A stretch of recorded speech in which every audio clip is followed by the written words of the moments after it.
your joy is your joy. And whatever it is that you really love, not only is there space in the world for it, but the world really needs you to be in it.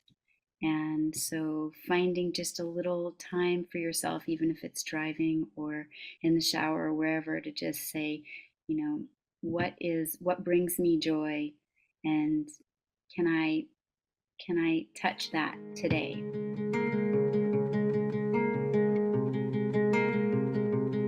Welcome to the Moxie podcast. We are in the month of July. And as you guys probably already know, if you've been listening to the episodes before this, we're talking a little bit about mid year crisis with the themes of midlife crisis. And we're in the middle of the year. And as an entrepreneur, in the middle of the year, as I'm looking at the like reflecting on how far we've come this year and where we still have to go, sometimes it can be overwhelming depending on where you're sitting and with the goals you've set, maybe KPIs you've thrown out there. And as a leader, especially if you're in an executive director role or again within a company, you have to lead the way and you have to bring that energy into the space to keep that culture and keep that that energy alive to keep pushing forward, right? So I really wanted to bring this topic here, but I wanted a little spin. And so you guys have already been able to meet Kathy and you've been able to meet Jen. And I am so thrilled to have Shelley on the call today, another Get Clarity coach, to talk about her story and the tools and all the things. So welcome to the Moxie community.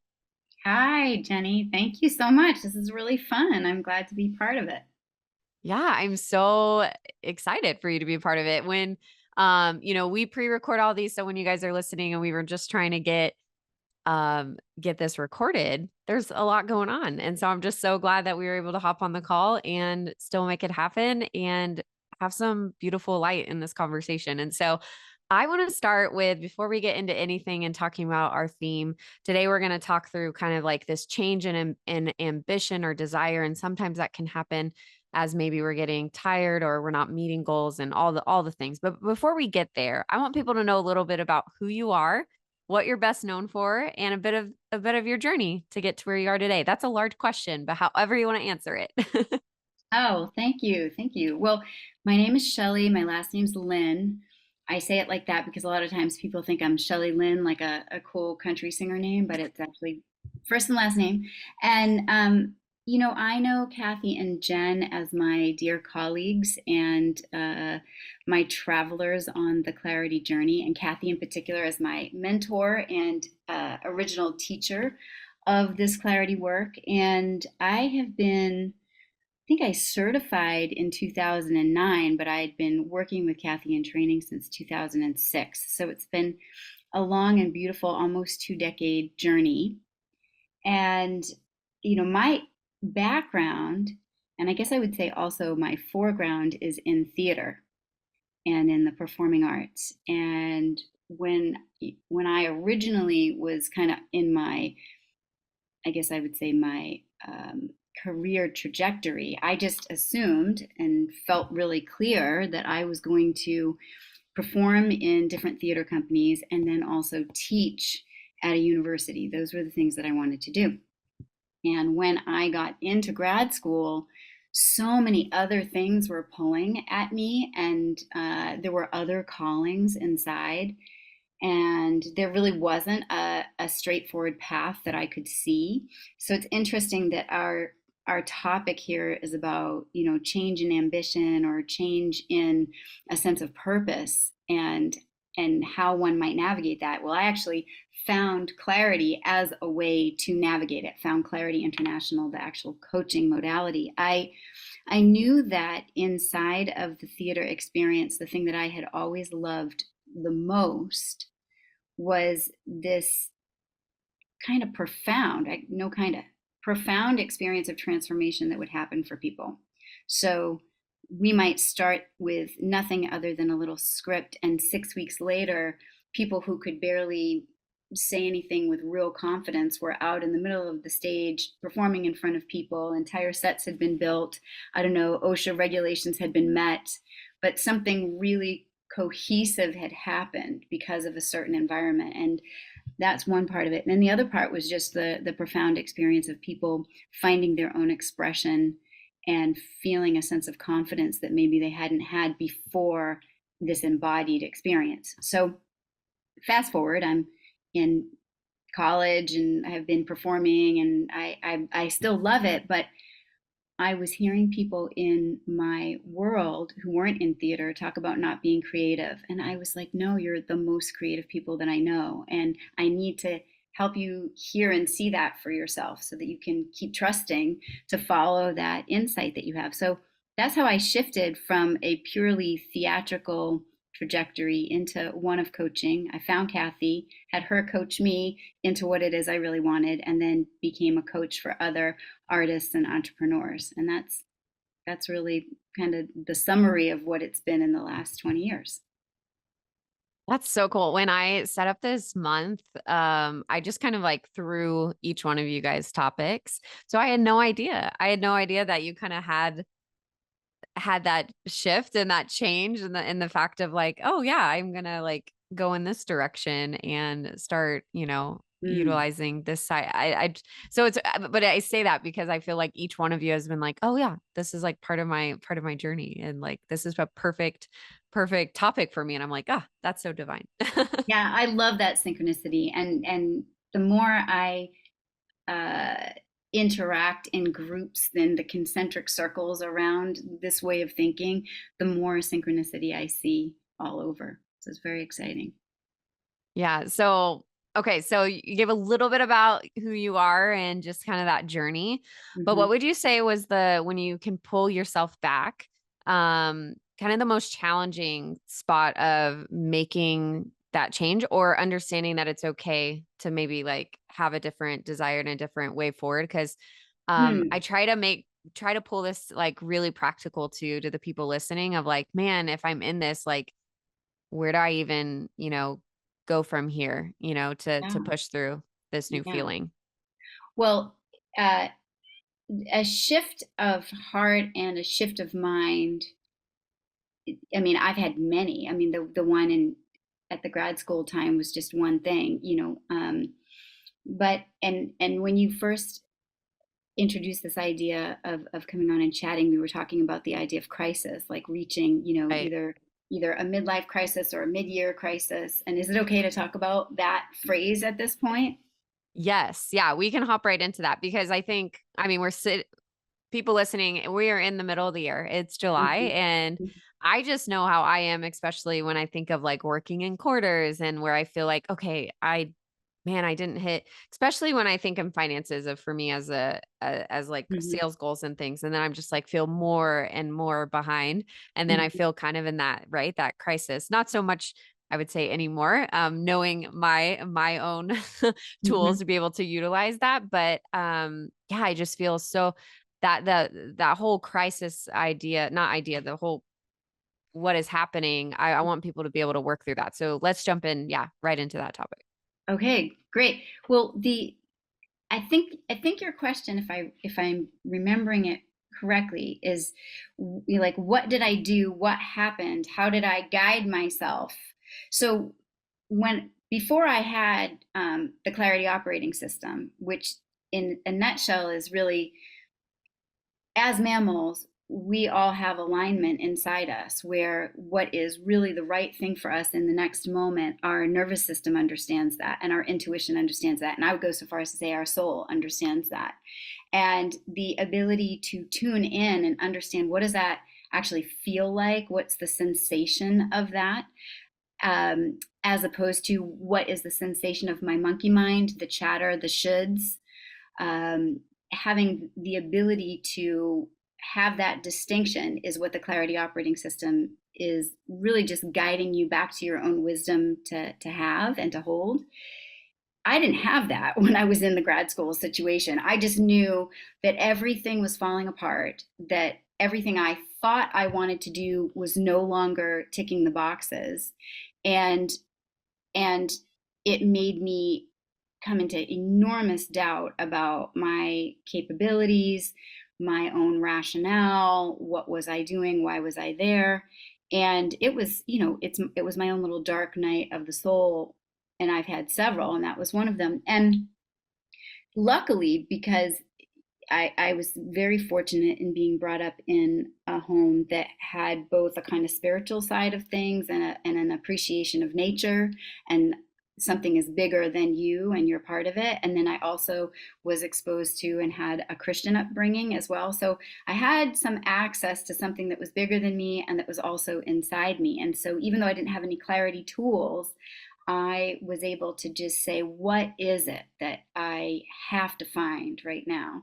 And actually, the word clarity came to me. And through a series of synchronicities, I ended up finding Kathy. And bringing this down to the ground to like actual tangible things that can be done, I just started talking to people and saying, this theater thing that I love is great in so many ways, but these parts of it are not working for me. This is not what I want to do. And these parts of it really are.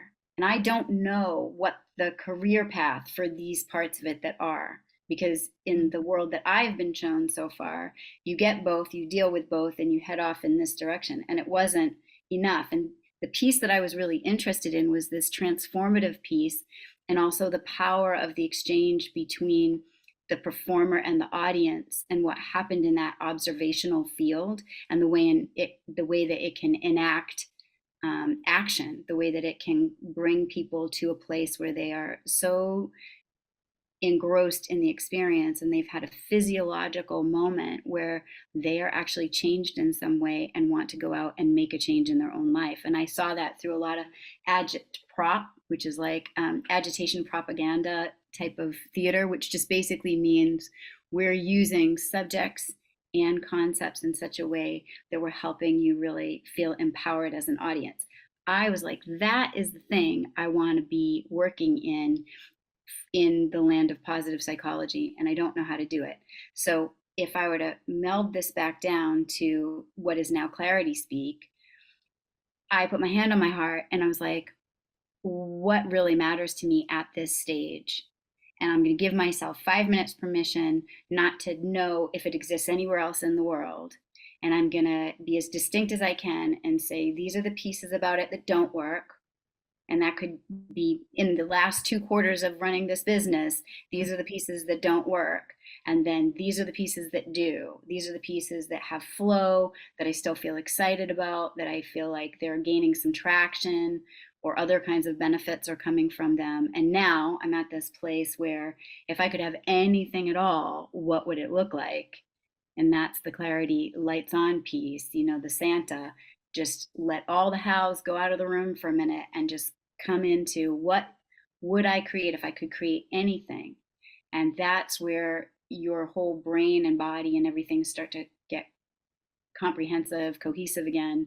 And you can hear something new that you couldn't hear before because of the spin out of the not working and the fear. And that ability, somewhere in a very clunky way, I just kept asking people, this is the thing I really like, this is what I love. And I got this great feedback from somebody that said, oh, well, you're not looking for a job, you're looking for a vocation. Mm. And that sent me on another clue finding mission. And that's where someone said, oh, it sounds like you want to be a coach. And I was like, a coach? I don't even know what that is. and so that through many interesting little channels, I ended up finding Kathy after looking around all of Europe for something that would be really grounded as well as inspirational. And that's how I found her. So that was me doing it. And it really took about 2 years kind of way to get there. And then when I learned the Clarity Operating System with Kathy, the thing that's so amazing with it, and I mean, you have it, use it for Yeah. many years, is that you can reduce the agonizing weeks and months. And sometimes you need those because you're in a journey of transformation that you have to see all the pieces, parts, and you have to go through the grief of Mm-hmm. letting go of things. But within very small periods of time, you can tune into what is actually the highest service to you and all the people that you affect in that moment very quickly. So that's one of the reasons I love those tools. And you can get to them super Yeah. fast just by saying, if I could have anything at all, what would I really like to create right now?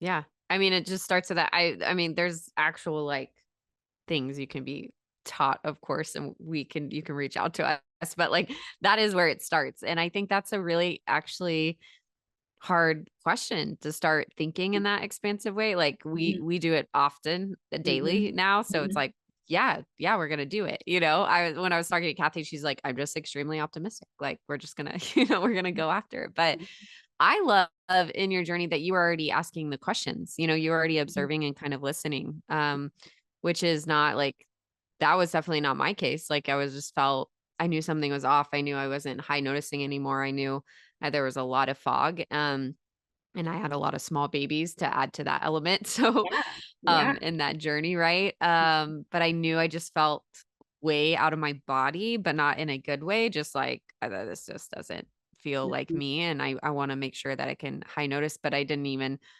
start to ask those questions or like get feedback loops from people. So even that alone, before you even got the tools, that's like a beautiful journey. And then to be able to land in a space where you're like, okay, now I can like start to Yeah. really get clarity on this that I've already been in discovery for. And I like reflect on that part too, because I think there's some people who need to hear this, that like it does take sometimes a journey. Like you had even mentioned, sometimes there are those agonizing times and you have to get through the journey for it to shape who you are. And at the same time, there's ways, yeah, that we can start to begin to ask, not just ask that question, like if I could have, anything or it's like to believe that that question also can come to fruition. I think that's the next step of like, okay, asking that question and maybe like flippantly answering it.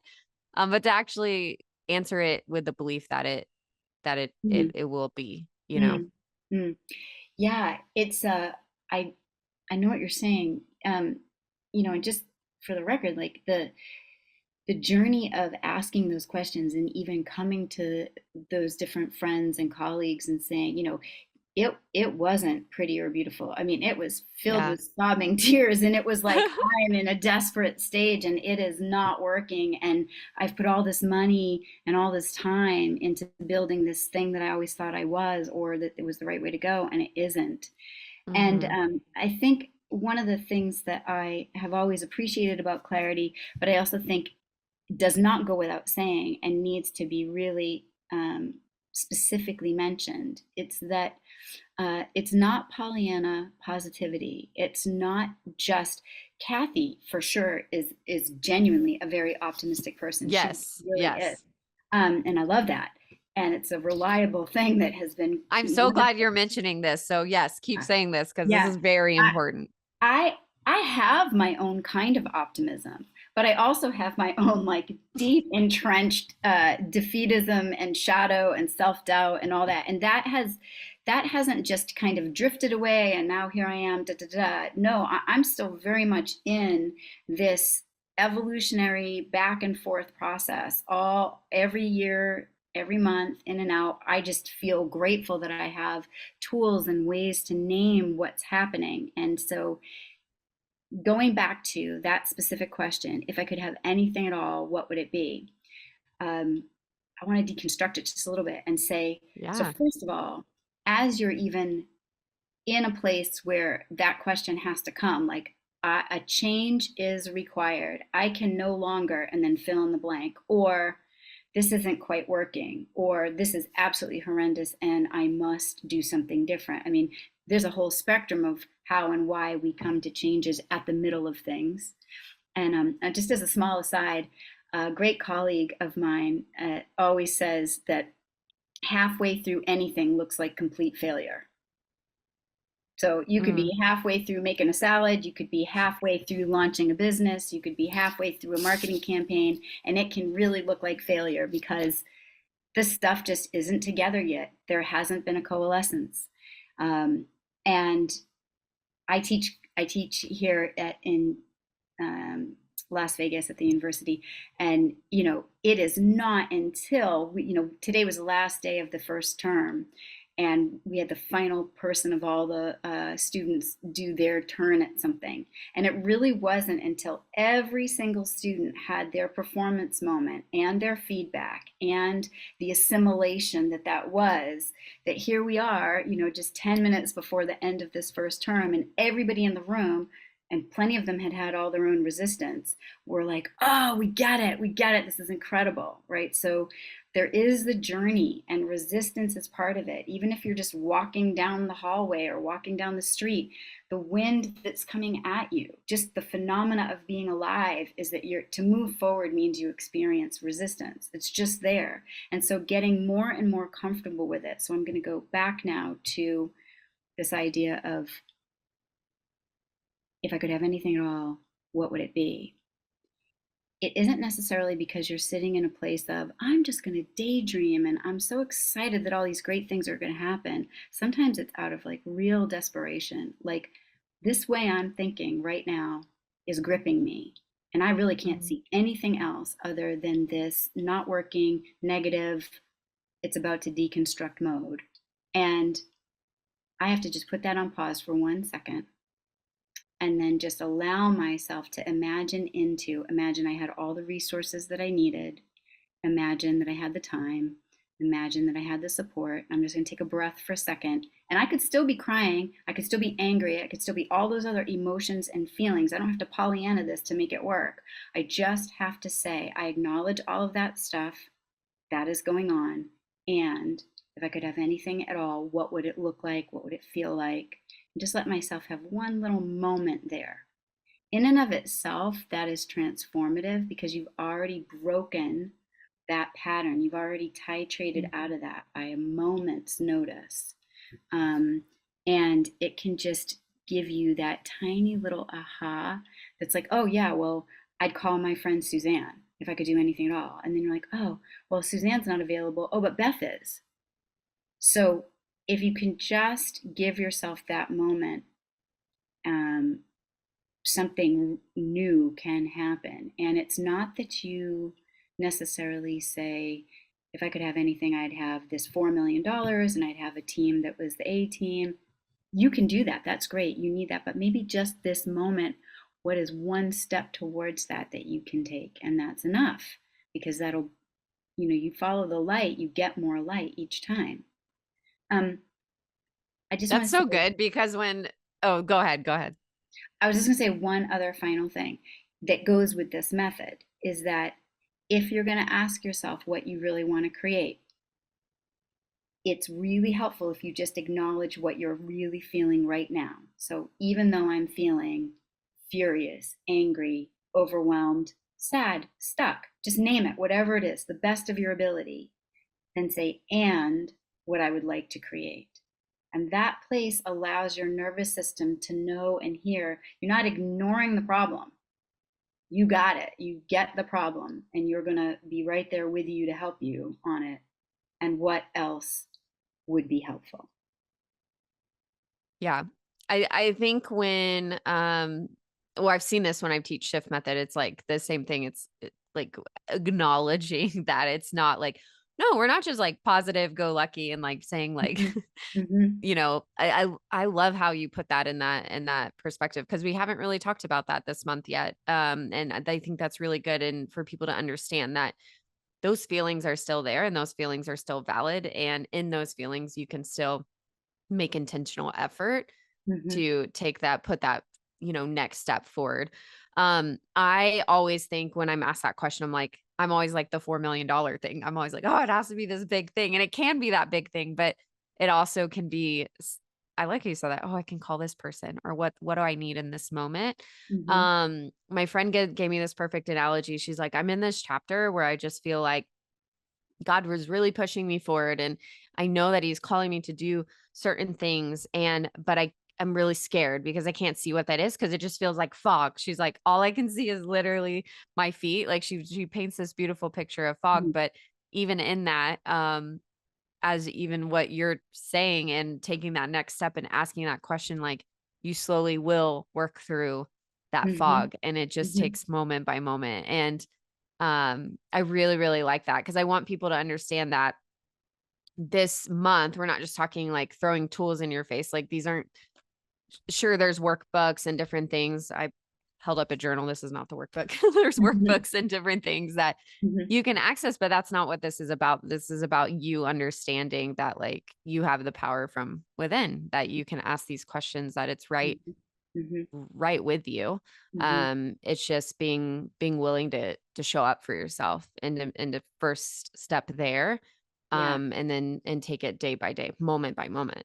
yeah, absolutely. And that none of us are, there is no like perfect path that like has been sorted out for you, and then if you just be smart enough to be on it, everything would be okay. It's like you are the creator with the creator. You're making it up as you Mhm. go along. And there is a calling, I think, deeply inside all of us, the gifts that we have been given, bestowed upon us to deliver into this planet, this time, this life. And there's that pull that's happening to actualize those. And there's also the gift of healing that we are also, I think, this is my Mhm. opinion, that we're on the planet to do. There's the healing from that our own hearts and minds need from our own lifetime here, however long that's been. And then there's the sort of ancestral things that we bring with us, and then the culture that, is the big wake behind us and around us, and the sea we're swimming in. And Mhm. I think there's this neat thing that's happening. I see it a lot now at a kind of heightened level, where like you can go as far as you can with your creativity and whatnot, and then the healing pieces are going to catch up with you, and they're going to just say, hey, I need you to see this part. And it's not that something's wrong. I was looking up the word crisis when I knew we were going to talk about this, and the definition of it is, although it talks about things being very difficult and very specific challenging times, in Merriam-Webster, in Cambridge, and all the different ones, the second version of it, and one of its original meanings from Greek, is the decisive point, the decision time. So we get into crisis because X, Y, and Z patterns have gotten us to that point, Mhm. and now it's a really key, vital point of departure where we can continue with the pattern that we had before, or we get a chance to launch into something new and different. Mhm. And because that is change in and of itself, we are going to be frightened of it. We're going to have resistance to it. We're going to maybe be in a fog about it, Mhm. but we're never without resource. Mhm. I believe, I think our resource is our heart, and the way that God, I would say God, that's how I would describe this feeling and sense and um, being that takes care of all things on the planet and the earth and the universe. And we have a way, I believe, to tune into this thing that is larger than us every day, all the time. And it's Mhm. grace. It is a grace that you always have. So even when you're in total fog, you do not have to be alone. And you can just ask a very simple question: is, what would you have me do now? What would you have me do now? And now could be like, in the next 3 minutes, I'm going to have you take a deep breath, and I'm going to have you ground into your feet. And then you can make a cup of tea, and then we'll figure out the next 5 minutes. And Yeah. I, I think that it is really important that the work that I think a lot of women are doing, I think a lot of people are doing it, but there's a lot of work in the world to redefine the way we see success, and the way we just operate, the way we run our businesses, the way we run our families, the way we run our communities. We are at a crisis point on the planet. It's not just me saying that. I think everybody can see it. And and it is a turning point, and it is a chance to awaken, and Yeah. to just ask. I think that's the most important piece that we can do, is to get super curious, like, what if there is something that's calling me for change right now, um, what am I ready to leave behind? What isn't working? And what would I like to have if I could have anything? And just that question alone starts to undo the shoulds and the woulds, woulda, couldas, I think. Shelley, So, this is so good. I feel like we could pull out all these different words and kind of break down definitions. Even you like defining crisis. I think for the first time in many leaders' lives, specifically in the pandemic, we learned crisis management and really fast and didn't even know that was like the process for which we were doing. mhm, Like mhm, so everyone can relate to that of what that felt like.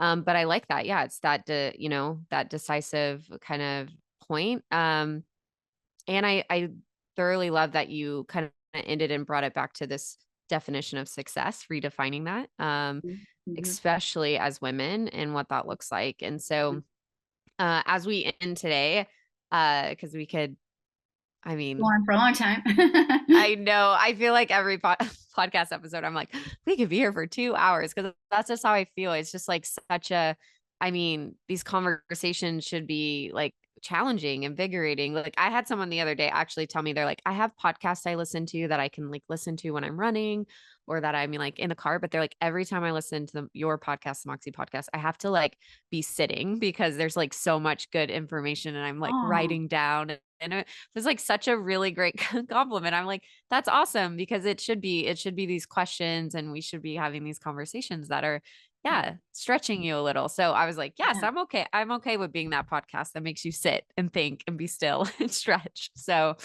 for um, so good. I would love, first of all, for people to be able to find you. So if you can share a little bit of where people can get a hold of you, we'll make sure that's in the show notes as well. But where can people find you? Uh, my website is the easiest. It is thevisionspace.com. Perfect. Yeah. Thevisionspace.com. We'll link that. And if you guys, yeah, want to get a hold of Shelley, one of a kind, we were able to meet through Get Clarity and just be connected. I Mm. feel like it's been many years though since we first were like introduced. And then I'm like, hey Shelley, like come on the podcast. Yeah. Um, but yeah, I mean that's the beauty of the virtual space where we can connect and still be Yeah. together And from years go afar. by fast these years. I mean, it's really everything feels Yeah. like it's speeding up, and as you know, No doubt. it's Yeah, it's fast. I was even thinking of this year. I'm like, wow, we're here. It's fast. yeah, it really is. It really is. Um, so to conclude, is there any do you have any other questions or anything that you would like from me at all? Yeah. Yeah. So the how I for our listeners, I just always love to end our time together with one last thing to live by. So whatever you would love to share with our community today so that they can go throughout the week feeling a bit more inspired. What is one last thing to live by? Your joy is your joy, and whatever it is that you really love, not only is there space in the world for it, but the world really needs you to be in it. And so finding just a little time for yourself, even if it's driving or in the shower or wherever, to just say, you know, what brings me joy, and can I touch that today, is something that I have experienced as a way to remind me of what is actually really important in my life. Thank you again, Shelley, for being here on the podcast and for those listening, as always, Moxie on.